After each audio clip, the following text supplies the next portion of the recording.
श्रीराम समर्थ.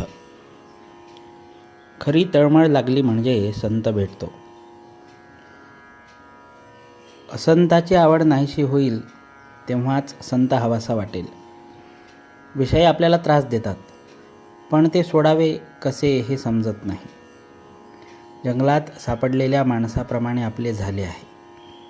आपली वाट चुकली आहे असे ज्याला वाटेल तोच जंगलातून बाहेर पडण्याची वाट विचारतो. आता वय फार झाले, काळाच्या स्वाधीन होण्याची वेळ आली.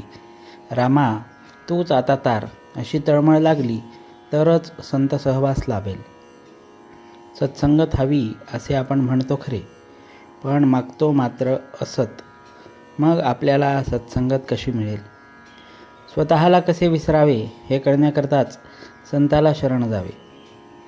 आपले विस्मरण म्हणजे भगवंताचे स्मरण. वडील दूर आहेत, त्यांचे पत्र नाही म्हणून काळजी करतो, पण जन्मापासून भगवंत दूर आहे त्याची तळमळ का लागू नये? आपण नामस्मरण करतो, पण ज्याचे नाम घेतो तो कोण असा विचार करतो का? विषय सोडल्याशिवाय राम कसा भेटणार? रामही हवा आणि विषयही हवा हे जुळणार कसे? मला जोपर्यंत चिमटा घेतलेला कळतो तोपर्यंत कर्ममार्गानेच जाणे जरूर आहे.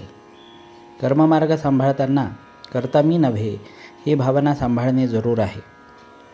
जो खरा अनुभवी आहे तो बोलणारच नाही, आणि बोललाच तर तो अगदी थोडे बोलेल, तो उत्तम होय. अनुभवी खरा, पण नाईलाज म्हणून जो बोलतो तो त्याच्यापेक्षा थोडा कमी समजावा.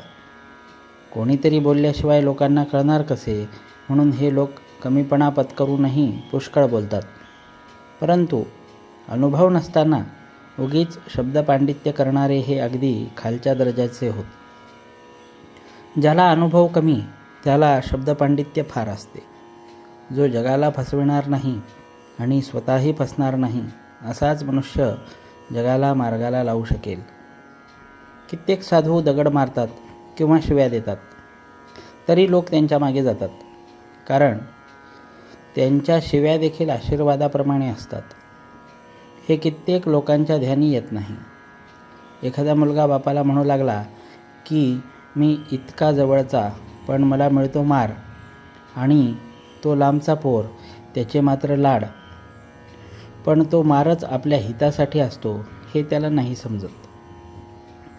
साधूच्या बोलण्यामध्ये किंवा मारण्यामध्ये सुद्धा दुष्टबुद्धी नसते. संत जे काही बोलतील ते जगाच्या कल्याणाकरताच असते.